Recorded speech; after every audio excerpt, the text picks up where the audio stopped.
Hello everybody, 'tis I the Rumple One, Time Magazine for April 22nd, the year 2013. Front cover, made in the USA. If you're wondering, I'm drinking some, I think it's Country Time iced tea mix in with water. Okay, let's see what we got here.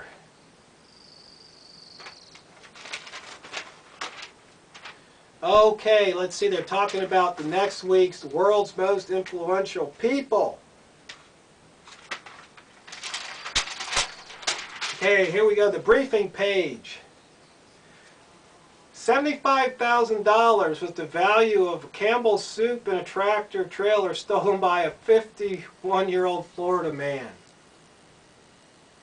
Let's see, Mike Ullman reinstated as J.C. Penney's CEO. Mike Rice removed as Rutgers men's basketball coach after bullying players.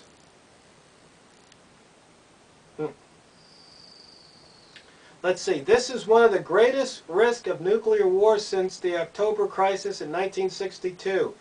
Fidel Castro criticizing North Korean leaders for their grandiose threats. Okay, here we go. Brad Paisley, here's a quote, "I'm just the white man caught between Southern pride and Southern blame." He says, revealing his struggles with race relations and Accidental Racist, a duet with LL Cool J that has provoked considerable backlash. I guess I'm going to have to check that out on YouTube.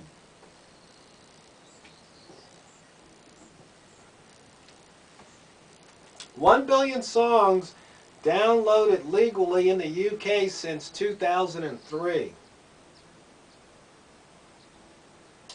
83% of Americans say they're stressed out by at least one thing at work, and that's up from 73% in 2012. Let's see, here's a good quote. "A vibrant civil society can only exist when individual organizations can work without fear or concern." Now let's see, this is Angela Merkel, Chancellor of Germany, criticizing Russian President Vladimir Putin for the perceived crackdown on freedom of expression in his country. Very interesting. And you see, we got some chicken feet there. They're talking about the avian flu that has affected 14 people in China.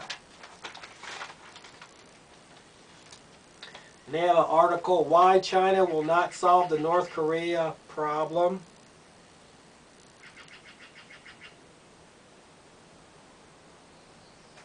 Here's a good one over in Germany. "It is better to be dressed if one wants to discuss political matters." And that, once again, was Russian President Putin after members of FEMEN, a women's rights group, staged a topless protest at a trade fair in Berlin calling Putin a dictator. He said he couldn't hear them but liked the performance. Oh, life's just too funny, isn't it? Here we go. China tourists spent $102 billion during 83 million trips abroad in 2012, more than the people of any other country.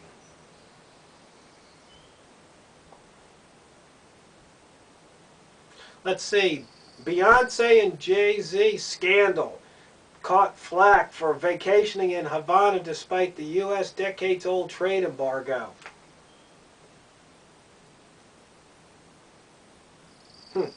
Now here's funny. A camel gifted to Mali to French President Francis Hollande was later killed and cooked in a stew. Camel stew. I wonder how it tastes.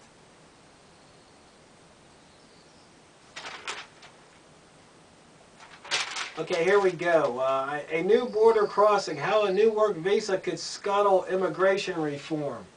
You know, once again, we elect these officials, there's legislatures. I mean, what can all they can do is make laws. What do we expect? We need to get rid of them. If we vote them in, it just encourages them. George W. Bush has raised over $500 million for his presidential library, museum, and institute. Really? Do we really need another presidential library? Think what you could do, what good you could do with $500 million or $500 million. Now, the thing is, they raised the money. Let's see. Texas claims 4 of the 10 U.S. counties with the largest population growth. Well, Texas, nice to visit. Okay, a war he doesn't want. Why Obama keeps his distance from the rebels in Syria.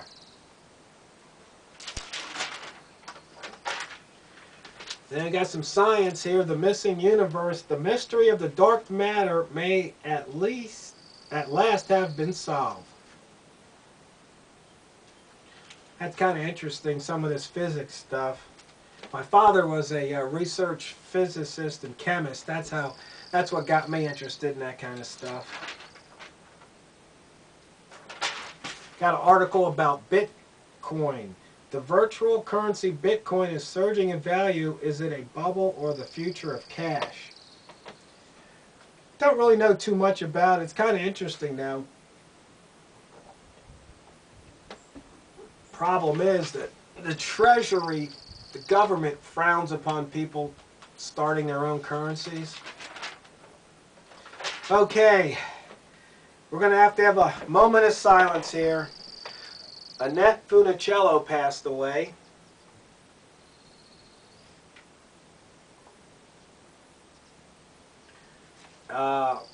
Also, Lily Pulitzer, a fashion designer.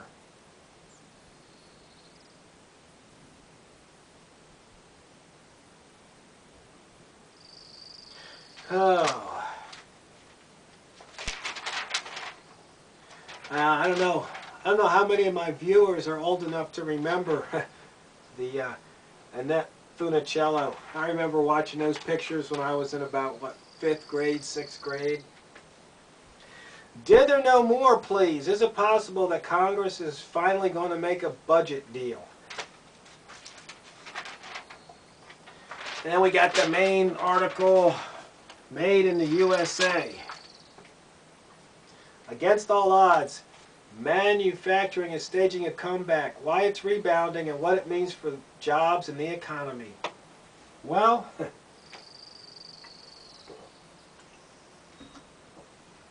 it's interesting. Because you see now we've got robots, automation. It says now the top 3 industries are food, chemicals, and complex machinery. Well, when you think about it, there's just a handful of large food companies and a handful of large chemical companies that they're just pretty much running the deal. I mean, we are almost a corporate state. That's just the way it is.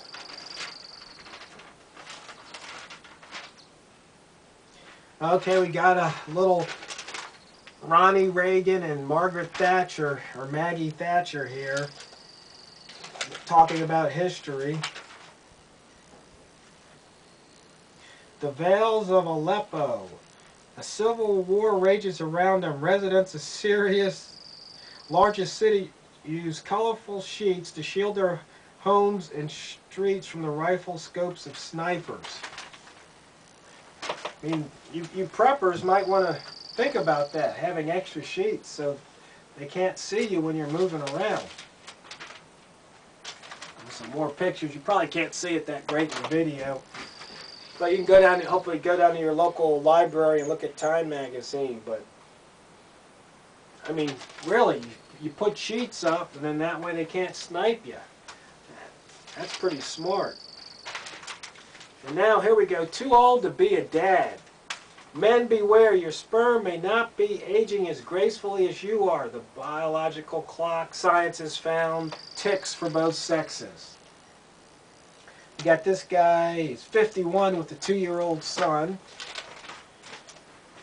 We got another guy, 49 with an 11-month-old daughter.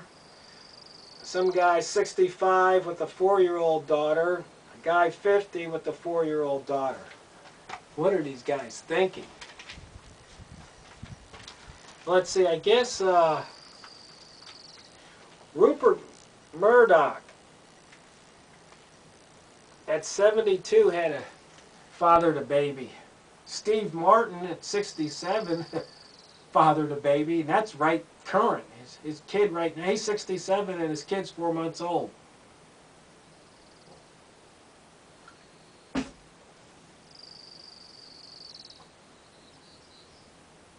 Rod Stewart was 66 when he had a kid. Clint Eastwood, the same, 66.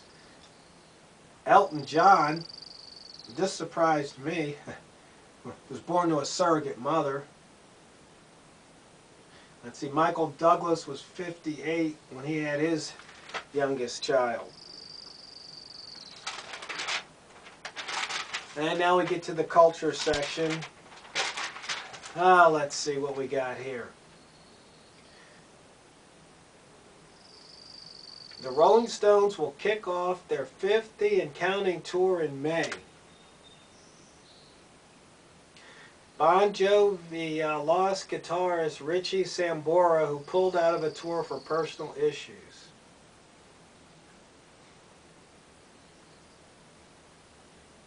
Let's see, a Denny's in Las Vegas has an on-site chapel. Ceremonies start at $95 and includes a pancake puppy's wedding cake.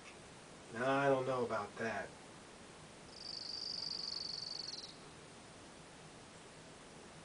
Let's see.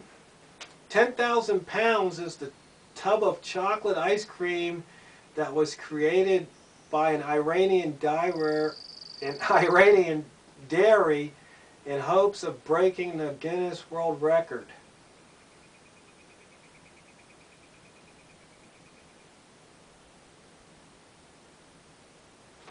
Oh, boys.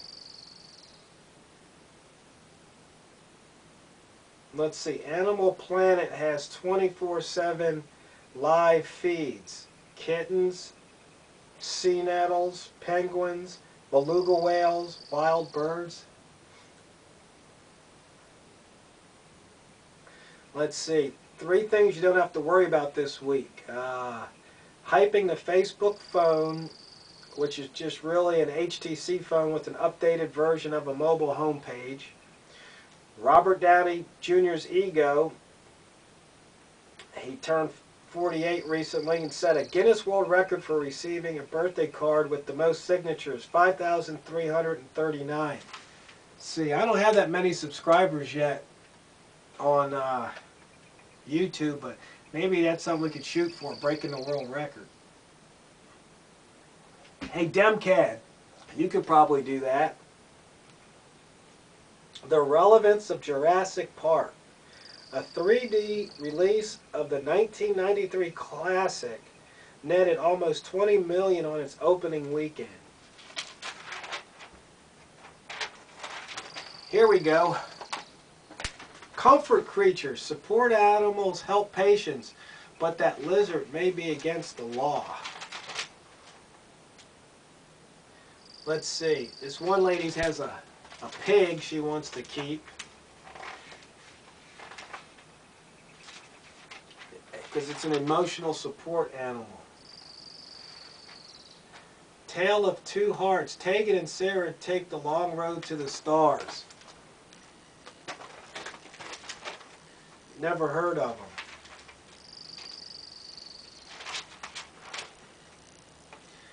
Okay, got a tribute to Roger Ebert. Yeah, give it a thumbs up. Let's see.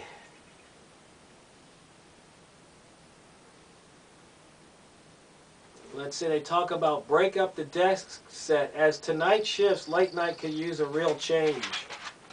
Yeah, those shows are pretty dated. And let's see, marry young. Why meeting your spouse in college is a great idea with apologies to my wife. Then we got 10 questions with Irish novelist Colm Toibin. I guess most people say his name wrong, so I don't know if I said it right. Probably not. Let's see. What's the worst way that your name has been mangled? Oh, it just goes all over the place. Toy Boy tends to be the one that is most offensive. So anyway, that's time for April 22, the year 2013.